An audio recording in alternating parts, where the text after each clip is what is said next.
आपके पूर्वजों की नाव धर्म का ठेका लेने वालों ने डुबो दी। क्योंकि अब हमसे पूछोगे तो हम तो राधे ही राधे चिल्लाते हैं। हम कोई चमत्कारी नहीं है, ना हम कोई साधु है, ना हम कोई संत है। ये जो है जितने भी संत हैं अब इनको सोचना पड़ेगा, विवश कर दूंगा, ऑनलाइन रखूंगा, इन जब तक ये हानि भर लेंगे। नमस्कार दोस्तों, आज हम अपने प्रोग्राम में एक बहुत ही बड़ा मुद्दा लेकर आए हैं जो आप और आपकी गुजरी हुई हजारों पीढ़ियों से वास्ता रखता है। जी हाँ, हमारा मुद्दा है धर्म और धर्म गुरुओं की कथा कहानियों का। हमारे पूर्वज धर्म की नाव पर बैठकर भवसागर से पार होने की उम्मीद लेकर नाव पर बैठे रहे और भरोसा उन धर्म की नाव चलाने वाले नाविक धर्म गुरुओं से करते रहे कि ये हमें भवसागर से पार कर देंगे। और ये उम्मीद हजारों सालों से चली आ रही है। इसमें सबसे बड़ी अचंभे की बात यह है कि कोई भी ये बताने वाला नहीं था कि ये नाव भवसागर से पार गई या भवसागर में डूब गई। लेकिन अब सब पता लग गया कि आपके पूर्वजों की नाव धर्म का ठेका लेने वालों ने डुबो दी या पार कर दी। तो बने रहिए हमारे साथ और जानिए, परखिए, पहचानिए कौन है डुबोने वाला और कौन है पार लंघाने वाला।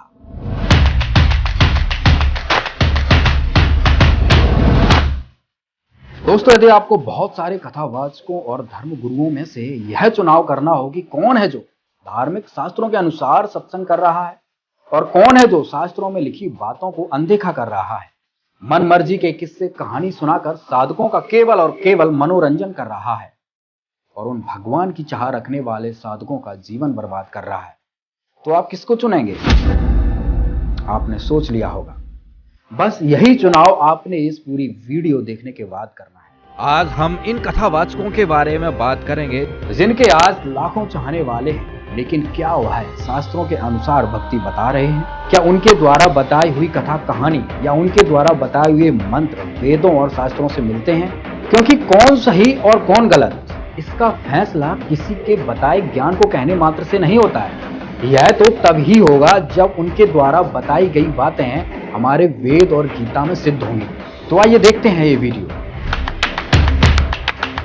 शंकर भगवान के भक्त अगर नाम जप करना हो तो किस नाम का जप कर सकते हैं?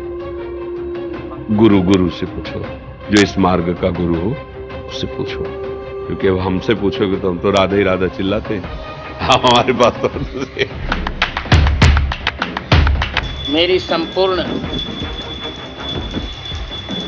सनातन धर्मावलंबियों से प्रार्थना है कि वे निरंतर राम नाम का आश्रय लें। सब जानते हैं पूर्णांक में 72 पंक्तियों में 9 दोहे में गोस्वामी जी ने राम नाम की महिमा और राम नाम की वंदना की। महामंत्र है राम नाम, और आप डावाडोल हो कि किस नाम ले किस नाम ले, तो व्यासपीठ कहेगी सीधा सरल छोटा राम नाम लो, महामंत्र है। हरे राम रामा राम हरे हरे, हरे कृष्णा कृष्णा कृष्णा हरे हरे। सिर्फ इसी नाम जप से भगवान मिल जाएंगे। और तुम्हें क्या लगता है ये भगवान का नाम है? इससे बड़ा तो कोई श्लोक नहीं है, कोई स्तोत्र नहीं है, कोई वेद उपनिषद नहीं है इस नाम से बड़ा। और इसलिए आपसे बार बार कह रहा हूं, ओम नमः शिवाय इस मंत्र का जाप खुद करो और अपने बच्चों से करवाओ। जाओ, जितने यहां विराजमान हैं, हम और आप शक्तियों को नहीं देख पा रहे, पर ये शक्तियां आपको देख पा रही हैं। जाओ, सबकी अलाय बलाय बालाजी के चरणों में बंध जावे। लेकिन रोज हनुमान चालीसा का पाठ कौन कौन पढ़ेगा? ओम बागेश्वराय नमः मंत्र का जाप। जाओ, आज से तुम्हारे घर पर बागेश्वर बालाजी की सेना पहुंच जावे। और कोई जो भी सुन लो, हम कोई चमत्कारी नहीं है, ना हम कोई साधु है, ना हम कोई संत है, हम एकदम उपद्री आदमी हैं। तो दोस्तों, देखा आपने वीडियो। दोस्तों, अगर ऐसे मंत्रों से दुख दूर हो जाएं और आपकी नाव भवसागर से पार हो जाए तो कल तो कोई भी कुछ भी मंत्र बना लेगा। कल तो अमेरिका वाले भी मंत्र बना लेंगे, ओम अमेरिकाय नमः। तो क्या उनके दुख दूर होने लग जाएंगे? उनको मोक्ष मिल जाएगा? नहीं होंगे। क्योंकि यह बिल्कुल ही शास्त्र विरुद्ध साधना है। खुद के बनाए हुए मंत्र हैं जो किसी को लाभ नहीं दे सकते।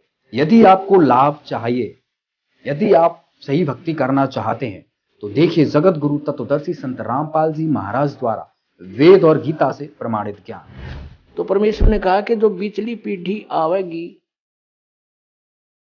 उसके अंदर ये काल के दूत बहुत पनपेंगे। 12 पंथ तो ये लगातार हैं, और काल ने कहा था और अनेक पंथ चलाऊं, यावद जीवों को भरमाऊं। साधना करने का खूब कोशिश की हमने। अब पढ़े गीता और नाम ले हरे कृष्ण कृष्ण कृष्ण हरे हरे राधे राधे। कोई बात हुई या? बालकों का खेल बना रखा हमने, भगवान की तरफ जरा भी ध्यान नहीं दिया। गीता जी में है कहीं ये मंत्र, फिर जाप किस लिए कर रहे हो? परमात्मा का विधान है ये। हमने गीता जी के अतिरिक्त, वेदों के अतिरिक्त किसी की भी आदेश की पालना नहीं करनी है। यदि हम परमात्मा के विधान के विरुद्ध किसी की आज्ञा का पालन करके साधना करते हैं तो वो शास्त्र विधि को त्याग का मनमाना आचरण है। तो कहने का भाव है न अपने मनमुखी मंत्र लोक वेद जनता में ठोक दिया, और सबकी दुर्गति हो रही है। उन संतों की भी दुर्गति हो रही है जो इस पंथ के प्रवर्तक थे। अब कारण क्या था कि उनके पास तत्व ज्ञान नहीं था। तो पुण्यात्माओं, अब हमने वो मोक्ष प्राप्त करना है जहां जाने के बाद फिर लौटकर हम कभी संसार में नहीं आते। तो वो कौन है? वो परम अक्षर ब्रह्म है, वो सतपुरुष अमर पुरुष है। गीता अध्याय नंबर 7 के श्लोक नंबर 29 में गीता ज्ञान दाता ने कहा कि अर्जुन, जो मैंने तुझे ज्ञान बताया है कि तत्वदर्शी संत की खोज कर ले। फिर वो तत्वदर्शी संत तुझे उस परमात्म तत्व का ज्ञान बताएगा, वो तत्व ज्ञान बताओगा तेरे को। उस तत्व ज्ञान को समझने के पश्चात उसमें लिखा 7वें अध्याय के 29वें श्लोक में कहा है कि जरा मरण मोक्षाय यतन्ति ते, जो माम आश्रित है, यानी मेरे द्वारा दिए गए इस ज्ञान को आश्रय बनाकर तत्वदर्शी संत की खोज कर लेते हैं। और जो केवल यहाँ जरा माने बुढ़ापा, वृद्धावस्था का दुख, मरण माने मृत्यु, जरा और मरण से छूटने के लिए जो प्रयत्न करते हैं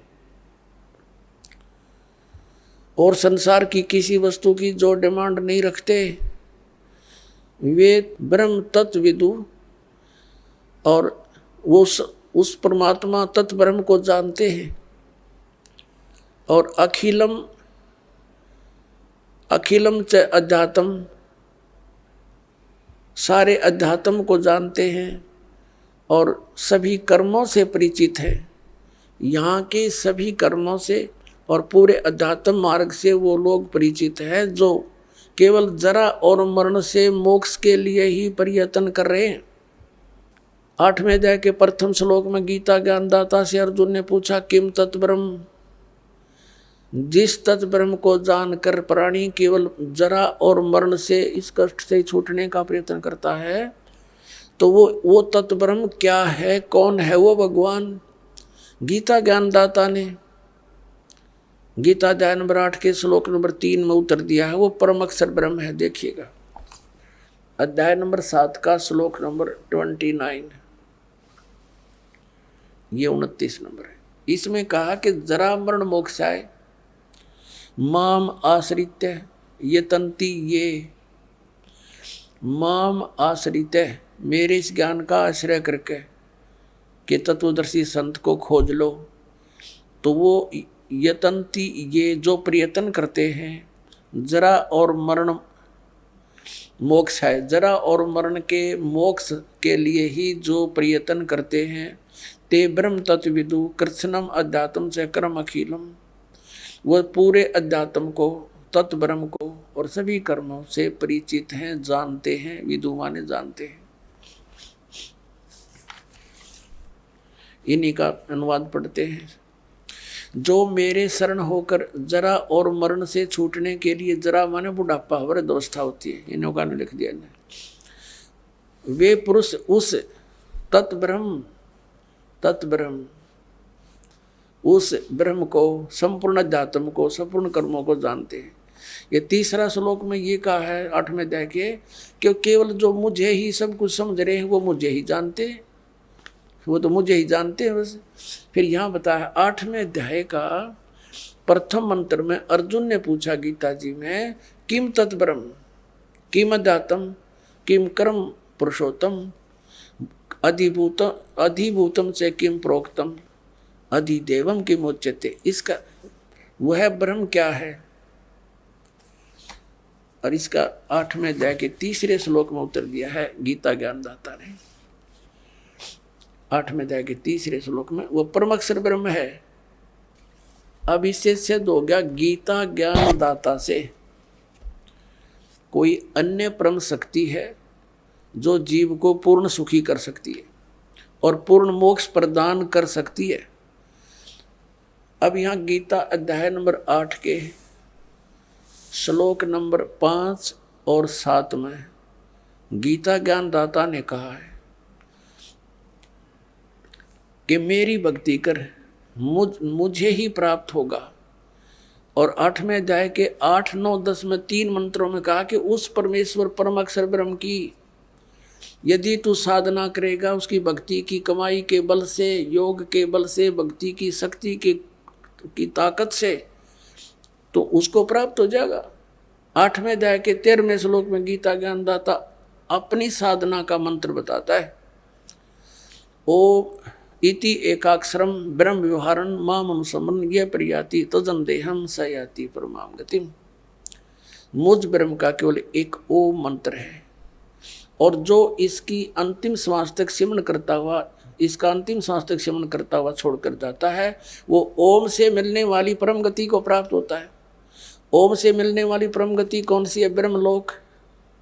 8वें अध्याय के 16वें श्लोक में कहा कि ब्रह्मलोक पर्यंत, ब्रह्मलोक में गए हुए प्राणी फिर वापस जन्म मृत्यु में आते हैं, तो इससे भी पूर्ण मोक्ष नहीं हुआ, जन्म मृत्यु का दीर्घ रोग कटा नहीं। फिर 17वें अध्याय के 23वें श्लोक में गीता ज्ञानदाता ने कहा है उस परम अक्षर ब्रह्म के पाने का, ओम तत्सदिति निर्देश ब्रह्मण त्रिविध समर्थ। ब्रह्मण माने सच्चिदानंद घन ब्रह्म। देखिएगा 17वें अध्याय का 23वां श्लोक दिखाते हैं, अध्याय नंबर 17 और श्रीमद् भगवद गीता ये 23वां श्लोक है। ओम तत्सत इति निर्देश है ब्रह्मण त्रिवेद समर्थ है ब्राह्मणा तेन वेदा च यगा च विहिता पुरा। इसका समझ क्या है? ओम से ओम तत् तत् सत सत, ओम तत्सत ऐसे ये 3 प्रकार का ब्रह्मण माने सच्चिदानंद घन ब्रह्म का नाम कहा है। ब्रह्मण माने सच्चिदानंद घन ब्रह्म कर रहे हैं, यानी परम अक्षर ब्रह्म समझो इसको, परम अक्षर ब्रह्म का नाम है यो। अब हम फिर आते हैं वापस 8वें अध्याय के, अध्याय नंबर 8 के ही वापस आ जाते हैं। ये देखिएगा 13वें श्लोक पे, ये देख 8वां अध्याय गीता जी का, और ये 13वां श्लोक यहाँ पर है 13वां। अब हम संस्कृत भी पढ़न जोगे हो गए, ऐसी बात नहीं, देवनागरी लिपि है या। ओम इति एकाक्षरम ब्रह्म व्यवहारण माम अनुसमरण ये प्रयाति तजन देहम स याति परमाम गतिम। अब ये गीता ज्ञानदाता कहता है कि माम ब्रह्म, मुझ ब्रह्म का, ओम इति, ओम यह एकाक्षरम, एक अक्षर है, नथिंग एल्स, व्यवहारण अनुसमरण यानी उच्चारण करके सिमरण करता हुआ, यह याति तजन दे प्रियाति तजन दे, हम जो शरीर छोड़कर जाता है इसका सांस सुमरण करता हुआ, यह याति परमाम गतिम, वह परम गति को प्राप्त होता है। यहां से शुरू होता है ओम ओम।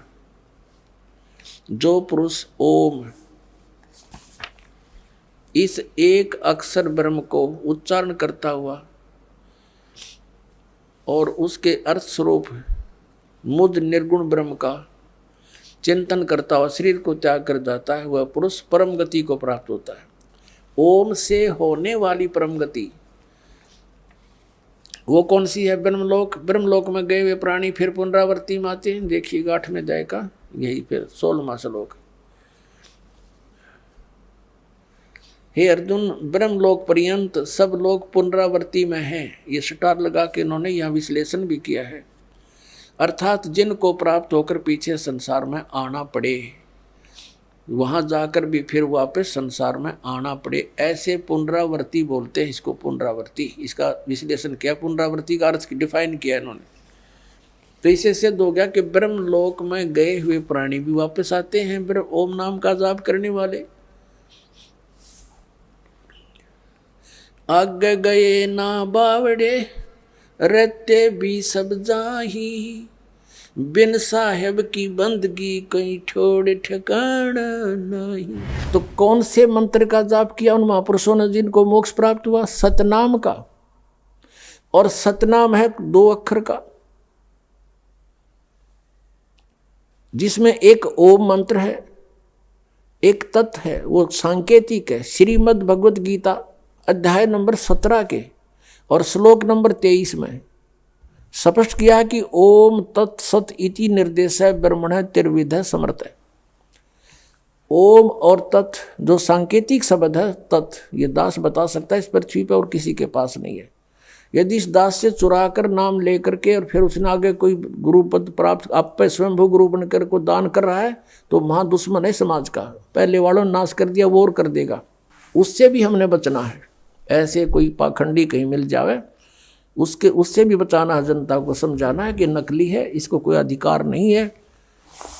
ठीक है, मानने उसका भला, ना तो भाई उनकी मर्जी, नहीं मानने तो कहीं भी जाओ, वो उनकी सजा मिलेगी फिर भगवान के दरबार में।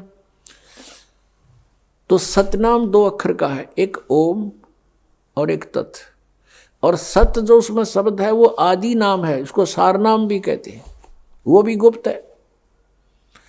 तो गीता अध्याय नंबर 8 के श्लोक नंबर 13 में गीता ज्ञानदाता कहता मेरा एक ओम मंत्र है, बस, नथिंग एल्स। मुझ ब्रह्म का केवल एक ओम मंत्र है। और जो इस ओम का जाप करता है, इस ओम से मिलने वाली परम गति को प्राप्त होता है, वो ब्रह्मलोक है। ओम का साधक ब्रह्मलोक में प्राप्त हो जाता है और वहां से भी पुनर्वृत्ति में आता है, जन्म मृत्यु होती है। और तत् ये सांकेतिक है। 3 पुरुष हैं गीता जी अध्याय नंबर 15 के श्लोक नंबर 1 से लेकर 4 में और 16 और 17 में कंसेप्ट क्लियर कर रखा। संसार रूपी वृक्ष की संकेत दिया है, लेकिन कबीर परमेश्वर जी ने, क्योंकि तत्वदर्शी संत रूप में आए थे मालिक, उन्होंने उसका विस्तृत जानकारी दी है। और गीता जी अध्याय नंबर 15 के श्लोक नंबर 1 में यही कहा है कि जो संसार रूपी वृक्ष के सभी विभागों को जानता है, स वेदवित, पत्तों सहित जानता है जड़ से लेकर, वो तत्वदर्शी संत है। वो स्वयं परमेश्वर ही आते हैं। वो चौथे अध्याय के 32वें श्लोक में वो भी स्पष्ट किया है कि ब्रह्मणे मुखे सच्चिदानंद घन ब्रह्म के द्वारा अपने मुख से बोली हुई वाणी में यज्ञों यानी धार्मिक अनुष्ठानों की जानकारी विस्तार से कही गई है। चौथे अध्याय के 34वें श्लोक में कहा कि उस तत्व ज्ञान को तत्वदर्शी संत ही जानते हैं, उनसे पूछो। अब एक तो परमात्मा स्वयं आकर बोल कर गए तत्वदर्शी संत के रूप में, वह तो ब्रह्मण मुखे होगी, परमात्मा की बोली हुई वाणी, कबीर वाणी। और फिर उस वाणी को कोई समझेगा, वो तत्वदर्शी संत है। तो आज तक कबीर परमेश्वर की वाणी को कोई नहीं समझ सका। इस दास पर मेहर करी परमात्मा ने, इन सदग्रंथों को जाना, सद्बुद्धि दी परमेश्वर कबीर जी ने और उनको खोला। अब हम उस प्रसंग पर आते हैं। तो परमात्मा ने जैसे गीता जी अध्याय नंबर 15 के श्लोक 16 और 17 में 3 पुरुष बताए, सरपुरुष, अक्षर पुरुष 16वें श्लोक में 15वें अध्याय। फिर ये इनके विषय में बताया कि ये भी नाशवान, इनके अंतर्गत जितने प्राणी इनके लोक में वो भी नाशवान, केवल जीवात्मा किससे की नहीं मरती, वो तो गधे की भी ना मरती। फिर 17वें श्लोक में 15वें अध्याय में कहा है कि उत्तम पुरुष तो अन्य है। वो उत्तम पुरुष तो कोई और है, इन दोनों से न्यारा है, और वही परमात्मा कहलाता है। और वही लोकतरम अविषय विवर्ती अवय ईश्वर है। वो तीनों लोकों में प्रवेश करके सबका धारण पोषण करता है, वो है अविनाशी भगवान। तो इस 3 पुरुषों के 3 मंडल हैं, 3 लोक हैं। एक तो 3 लोक इस काल ने नकल करे रखी है सतलोक की, इसने अपने एक ब्रह्मांड में भी अलग अलग लोक बना रखे हैं, जैसे पृथ्वी लोक, पाताल लोक और ऊपर स्वर्ग लोक। ये भी 3 लोक कहलाते हैं। और ये 3 लोक अलग हैं, एक तो ब्रह्म का लोक सरपुरुष का, और एक अक्षर पुरुष का लोक। ब्रह्म का जो सरपुरुष का कितना क्षेत्र है, 21 ब्रह्मांड है इसके लोक में, और अक्षर पुरुष के 7 संख ब्रह्मांड है, वो उस अक्षर पुरुष का लोक। और तीसरा जो है वो ऊपर के लोक हैं, सतलोक, अलखलोक, अगमलोक और अनामी लोक। तो उन 4 लोकों में परमात्मा कबीर जी ही अन्य रूप धारण करके रहते हैं मनुष्य दृश्य ही।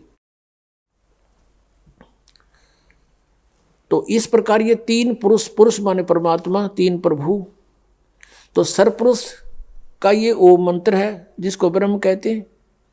अक्षर पुरुष का ये तत्व है जो सांकेतिक ये दास बताओगा, जो ये तत्व और ओम मिलकर के सतनाम बनेगा। तो ओम के मंत्र की कमाई हमें काल से छुटवाएगी, और तत्व मंत्र की जो है हमने 7 संख ब्रह्मांडों को पार करना है उस अक्षर पुरुष के, उनका ऋण है, उसकी कमाई है। और जो सार नाम है, आदि नाम है, वो मंत्र हमें सतलोक में स्थायी स्थान दिवाएगा। तो इस प्रकार परमात्मा पावेगा। तो पुण्यात्मा दास का उद्देश्य है कि जब तक इनके ज्ञान और नाम साधना को आपके रूबरू ना करूंगा, तब तक आप सच्चाई से परिचित कैसे होगे। और जिन महापुरुषों ने मंत्र जाप करे वो भी आपको बताऊंगा कौन कौन से किए। यही सतनाम जो 2 अक्षर का आपको दिया जाता है, ये गुरु नानक देव जी ने जाप किया, यही मलुकदास साहिब जी ने जाप किया, यही श्री धर्मदास साहिब जी ने जाप किया, यही आदरणीय दादू साहिब जी ने जाप किया, यही आदरणीय गरीबदास साहिब जी ने जाप किया, जो परमात्मा ने सीधा आकर उनको नाम दिया। और ये गीसा दास साहिब जी ने जाप किया। ये 2 मंत्र का सतनाम है, जिसमें एक ओम है, एक तत्, आपको पता है जिसने सतनाम प्राप्त है। तो ये मंत्र है मोक्ष के। आदि नाम वो सार नाम है। इन 3 मंत्रों से जाप का आपका मोक्ष होगा। लेकिन इनमें ग्रुप बना दिया, 2 अक्षर का 2 सतनाम हो गया, ओम और एक तत् मिला के। तत् अलग से है वो मंत्र, और सत भी अलग कोड वर्ड है, ये सांकेतिक शब्द है तत् सत। इनमें ओरिजिनल मंत्र कुछ और हैं जो दास बता सकता है। अब ये पिछले पुण्यकर्मी प्राणी थे जितने भी कभी परमात्मा के साथ रहे होंगे, जिनके पिछले संस्कार अच्छे थे, मोक्ष हुआ नहीं, आज वो गुरु पद पर बना दिए काल ने, और अज्ञान प्रचार की ड्यूटी ला दी, गलत नाम देने को उनकी सेवा दे दी। अब वो आप भी नरक में जाएंगे और जितने अनुयायी हैं वो भी नरक में जाएंगे। समझदार को थोड़ा सा संकेत देते हैं, वही काफी होगा। अकाल मूर्त शब्द स्वरूपी राम सतपुरुष, ये नाम हुए, ये तो एक परमात्मा की महिमा है। जैसे जल पानी नीर, जल पानी नीर। अब वो जल प्राप्त कैसे हो, वो विधि न्यारी है। हैंडपंप लगाना होगा तो वो जल पानी नीर जब मिलेगा, जल पानी नीर कहते रहो, नहीं मिलेगा। उसके लिए हैंडपंप के लिए जो प्रोसेस है, जो इंस्ट्रूमेंट चाहिए, वो सारे प्रयोग करने पड़ेंगे, औजार, तब वो मिलेगा। ऐसे ये सतनाम के जो मंत्र है, इसका श्वास उश्वास से सेवन करना होता है। 2 अक्षर का है ये। और ये जैसे बोकी मारते हैं जमीन में पानी निकालने के लिए, हैंडपंप लगाने के लिए, तो ये बोकी लगानी पड़ेगी सतनाम के मंत्र की, श्वास उश्वास की। एक मंत्र अंदर लेना है, दूसरा बाहर छोड़ना है। अब जैसे बोकी मारते हैं, जमीन से मिट्टी खोदी, वो बोकी से पाइप से एक यंत्र होता है पाइप जैसा, उसे मिट्टी बाहर डालते रहेंगे, सुराख बनता रहेगा और पाइप को नीचे डालते रहेंगे, वो पानी तक पहुंच जाएगी। ये काम है सतनाम का, यानी बोकी और पाइप का। जल तक पहुंच गई पाइप, लेकिन जल मिला कैसे, वो फिर हैंडपंप लगाना पड़ता है, उसको भी हिलाना पड़ता है, उसकी भी क्रिया है। तब वो हैंडपंप जो है वो सार नाम है, आदि नाम है। उससे फिर वो जल मिले, जल कहो चाहे नीर कहो चाहे पानी कहो, उसको सतपुरुष कहो, अकाल मूर्त कहो, शब्द स्वरूपी राम कहो, वो इस सतनाम रूपी इस प्रोसेस से मिलेगा। 2 अक्षर का नाम सतपुरुष ये है, ओम और तत् है। ओम तत् सत तीन पुरुष है, सरपुरुष, अक्षर पुरुष और परम अक्षर पुरुष। परम अक्षर पुरुष सतपुरुष है, पूर्ण परमात्मा है। तो ओम और तत् ये दो मंत्र मिलके तो सरपुरुष और अक्षर पुरुष की साधना है। और तीसरा मंत्र परमात्मा का सार नाम है जो सतलोक में स्थायी स्थान देगा, जिससे हैंडपंप समझो सार नाम। तो इसी प्रकार ये तीनों नाम जाप के हैं। आदि नाम भी जाप करने का है और सतनाम के 2 अक्षर का भी नाम जाप करने का। सन 1971 में इन्होंने एक भविष्यवाणी की है। किसने? श्री तुलसीदास साहेब मथुरा वाले जय गुरुदेव पंथ के प्रवर्तक ने। वो आपको उन्हीं की पुस्तक से पढ़कर सुनाते हैं। फिर आप बुद्धिमान हो, देखना वो किसके ऊपर खरी उतर रही है। एक पुस्तक है जय गुरुदेव की अमरवाणी भाग 2। जय गुरुदेव की अमरवाणी भाग 2। और ये कहाँ से छपी है? ये है शाकाहारी सदाचारी बाल संघ के से संकलित। प्रकाशक है दिव्या शर्मा, 88 साकेत कॉलोनी मथुरा से। मुद्रक है अर्जेंट प्रिंटर्स, पुराना बस स्टैंड मथुरा से। और ये है वो महात्मा, महान आत्मा। अब इनके ये हाथ भी गले पड़े हैं। इस अतिथि में आगे काफी एज्ड हो गए। अब ये परम संत तुलसीदास जी महाराज। अब ये श्रद्धालु तन्य हो गए, विश्व को शांति अब इन्हीं से मिलेगी। और ये क्या कहते हैं, इन्होंने ये ना समझा। अब इसके प्रश्न नंबर आपको 50 पे दिखाते हैं। ये देखिएगा, ये है प्रश्न नंबर 50। सहकारी पत्रिका 7 सितंबर 1971 में स्टेटमेंट दी है इन्होंने। 7 सितंबर 1971 में इनकी स्टेटमेंट प्रकाशित हुई है। क्या? किसकी? तुलसी साहिब जी की, तुलसीदास जी की। और ये इस ब्रैक इसमें बॉक्स के अंदर है, हम यहाँ से लेते हैं। वह अवतार जिसकी लोग प्रतीक्षा कर रहे हैं 20 वर्ष का हो चुका है। 7 सितंबर 1951 को वो 20 वर्ष का हो चुका है। इस दास रामपाल दास की डेट ऑफ बर्थ है 8 सितंबर 1951। 7 सितंबर को दास पूरा 20 वर्ष का हो चुका है और 8 सितंबर को 21वां वर्ष शुरू हो जाता है। 7 सितंबर 1971 को वो 20 वर्ष का हो चुका है। यदि उसका पता बता दूं, फिर पढ़ो, वह अवतार जिसकी लोग प्रतीक्षा कर रहे हैं 20 वर्ष का हो चुका है। यदि उसका पता बता दूं तो लोग पीछे पड़ जाएंगे। अभी ऊपर से आदेश बताने का नहीं हो रहा है। मैं समय का इंतज़ार कर रहा हूँ और सभी महात्माओं ने समय का इंतज़ार किया है। समय आते ही सबको सब कुछ मालूम हो जाएगा। अब पुण्यात्माओं, ये पुण्यकर्मी प्राणी था और सन 1954 से लेकर आज तक देखो कितने वर्ष हो गए इसको, लगभग 67 वर्ष हो गए। और आज से इसने 40 वर्ष पहले ये भविष्यवाणी करी थी कि वो 20 वर्ष का हो चुका है वो अवतार। और ये कहें इससे शांति मिलेगी किससे? यो श्री तुलसीदास जी से। और ये कहता है और संत है कोई, वो अवतार है, वो प्रगट हो चुका है और उसके 20 वर्ष की आयु वाली है। अब 59 पृष्ठ पर इसी के इस पत्रिका के 59 पृष्ठ पर दिखाते हैं आपको 59 पर इन्होंने क्या भविष्यवाणी की है।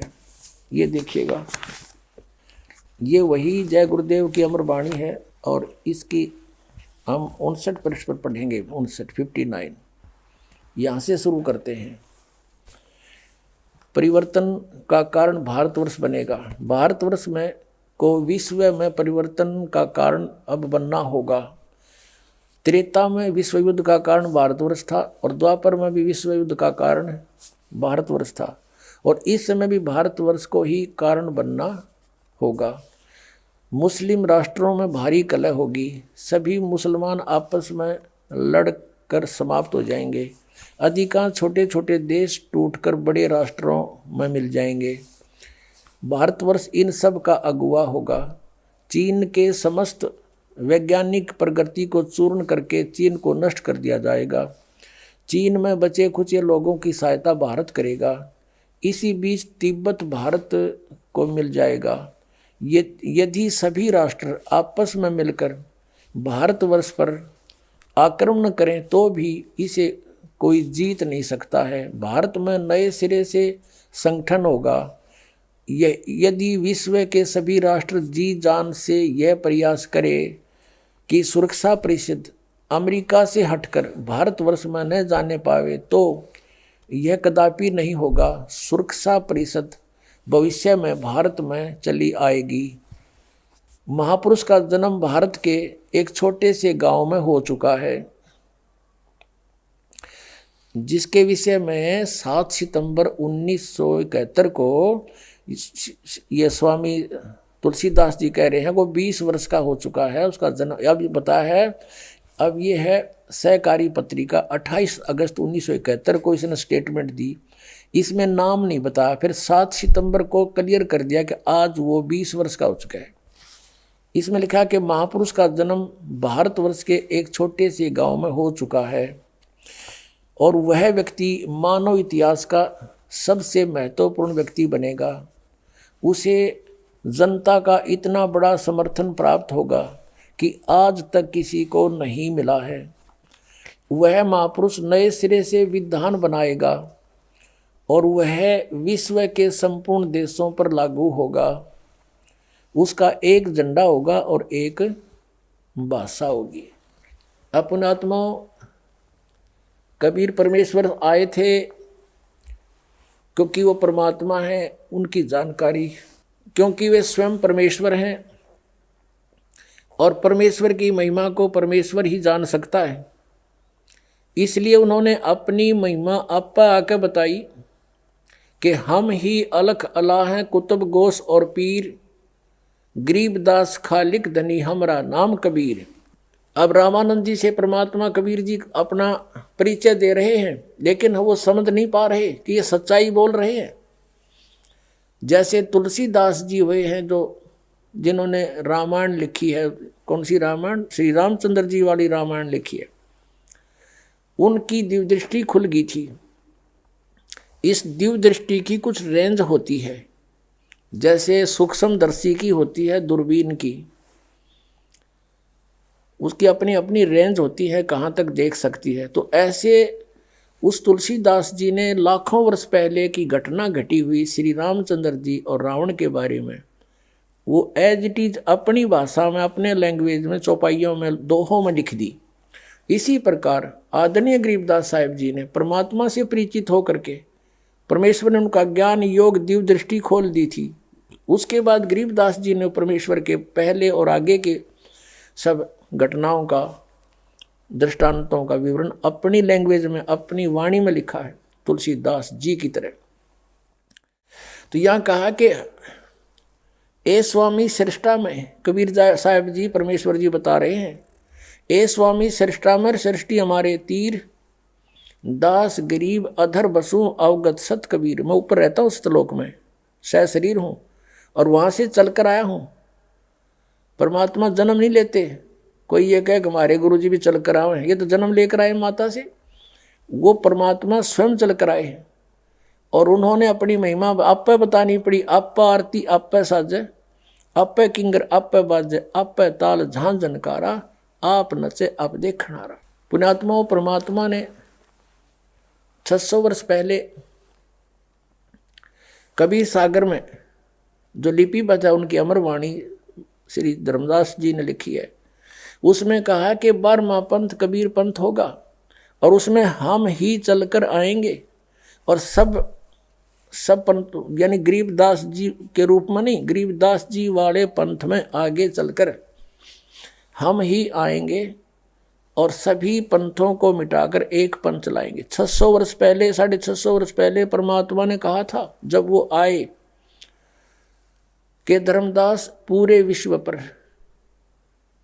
एक ज्ञान रहेगा और एक ही भगवान रहेगा।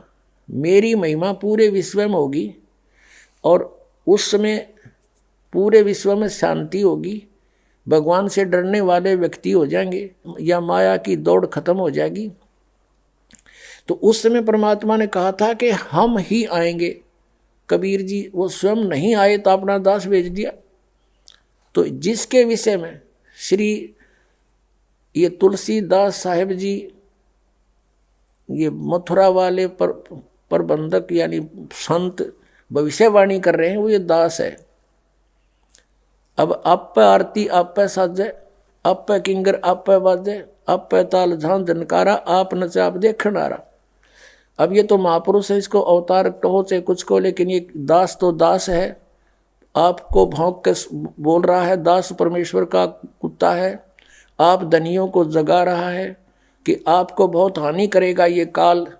ये संत भी भ्रमित हैं, ये पंथ भी भ्रमित है, इनका ज्ञान भी भ्रमित है, इनका नाम भी भ्रमित है। ये काल के जाल में दास की प्रार्थना है, ये संत भी समझे, ये अपना कल्याण करवावे। बोलो सतगुरुदेव सत साहिब।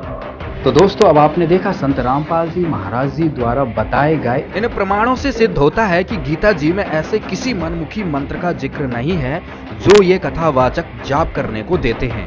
इससे सिद्ध होता है कि सभी कथावाचक शास्त्र विरुद्ध भक्ति करवा रहे हैं और वहीं संत रामपाल जी महाराज प्रमाण दिखाकर सही भक्ति का रास्ता बता रहे हैं। तो दोस्तों अब आप खुद समझ गए होंगे कि जिन मंत्रों का जाप हजारों सालों से हमारे पूर्वज करते आ रहे हैं, जिनका प्रमाण गीता और वेदों में तो है ही नहीं, तो फिर उनकी मुक्ति कैसे हुई? अब आप खुद विचार करिए कि आपके पूर्वजों की नाव तो इन्होंने डुबो ही थी, कम से कम अब अपनी नाव तो डूबने से बचा लो। अब क्या होगा पुण्यात्माओं? जैसे क्या बताया है कि शरण पड़े को गुरु संभाले, जान के बालक भोला रे, कहे कबीर तुम चरण चित राखो, जो सुई में डोरा रे। ऐसा भेद संबंध बनाओ अपने गुरुदेव के प्रति, वो नकलियों के प्रति नहीं। नकली तो काल के दूत है, उन्हें तुरंत त्याग दो। कई भक्त चिंतित हो जाते हैं कि कहीं हम उन गुरुओं को छोड़ दें और कहीं हम हमारे ऊपर आपत्तियां ना आ जाए। आपत्ति तो उनके शरण में आओगी तुमने, उन्हें छोड़ दें तो जान बचेगी तुम्हारी। कबीर साहब गरीबदास जी कहते हैं झूठे गुरु का लीतर लावे और गरते काट घसीटे, इनके पीटे पाप नहीं है, इन निश्चय पीटे। पीछे घटिया ये गुरु है, ये अनमोल जी उनका नाश करने लग रहा, अपना भी आप श्रद्धालुओं को मिसगाइड करे। तो कबीर साहब कहते हैं झूठे गुरु के पक्ष को और तजत न लावे वार, और द्वार न पावे शब्द का वो भटके वार ही वार। फिर कहते हैं जब लग गुरु मिले नहीं साचा, तब गुरु करो, तब तक गुरु करो 10 पाचा। जब तक सच्चा गुरु नहीं मिले तो कितने गुरु बदलने पड़े, उसमें पाप नहीं लाभ होगा। कहते गुरु की कबीर डूबे थे हम उबरे, गुरु की ज्ञान चमक, और बेड़ा देखा जर्जरा उतर चले फड़क।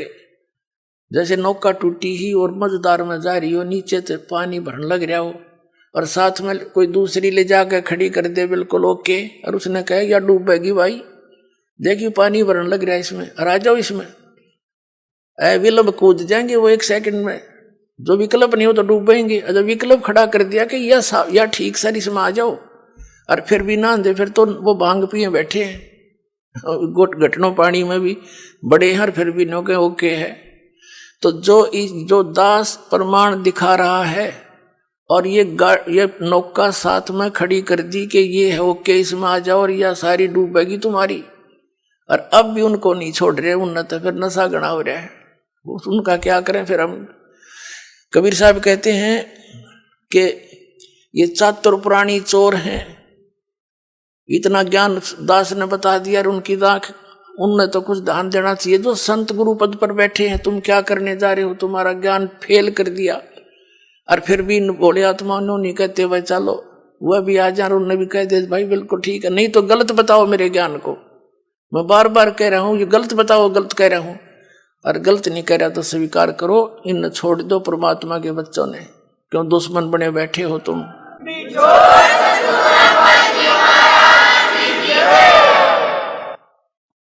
तो पुण्यात्माओं ये जो है जितने भी संत हैं, अब इनको सोचना पड़ेगा। विवश कर दूंगा, ऑनलाइन रखूंगा इन्हें जब तक ये हानि भर लेंगे। कहा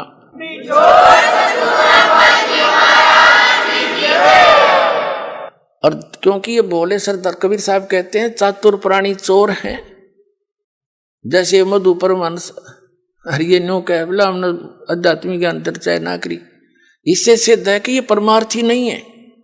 अगर ये संत होते तो रूपदास जी की तरह कह देते धर्मदास को कि बेटा जा अपना कल्याण करा ले, मेरे तो समझ में आती नहीं, और तुझे गुरु मिल गया है तो जा कल्याण करवा ले। तो उसने छोड़ दिया तो बोली आत्मा आ गया और कबीर साहब के चरणों में गिर गया। फिर तो पूछो मत, फिर तो सारी ये बात समझ में आ गई है, भगवान मेरा तो नाश हो जाता, मैं तो डूब गया था। बताइए जीव कहाँ जाएंगे जो आपके शरण में नहीं आते। परमात्मा ने कहा था तू ज्यादा चिंता मत कर, या बीचली पीढ़ी का समय आओगा ना जो 5500 वर्ष बीत जाएगा कलयुग, तब देखूंगा मैं सारा ने, और तू भक्ति कर, तेरे वंश भी तभी पार होंगे जब मैं दोबारा आऊंगा। अब परमात्मा ने आए तो दास भेज दिया पुण्यात्मा, 100 की 100 साची मान लेना। ये सब प्रमाण बताने लग रहे।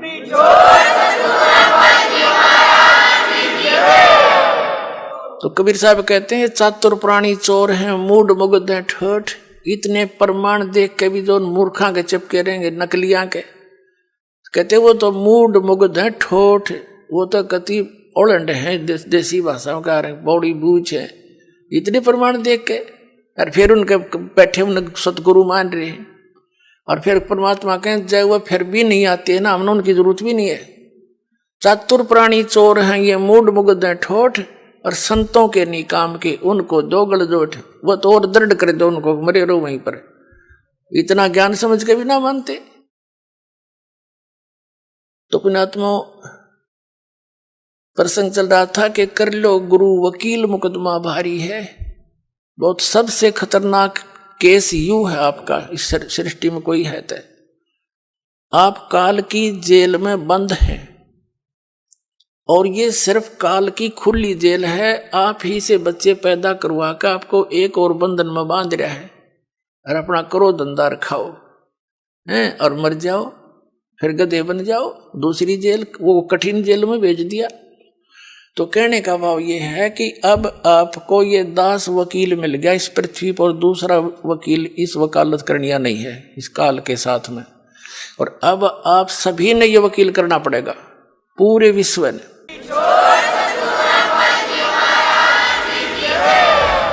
इस पूरी पृथ्वी पर जगत गुरु तत्वदर्शी संत रामपाल जी महाराज जी के ही पास पूर्ण आध्यात्मिक ज्ञान है। आप संत रामपाल जी महाराज के मंगल प्रवचन प्रतिदिन सुने और आध्यात्मिक ज्ञान की गुत्थी को सुलझाएं। वीडियो देखकर यदि आपके मन में कोई सवाल उठा हो तो हमें जरूर कमेंट्स करके बताइए।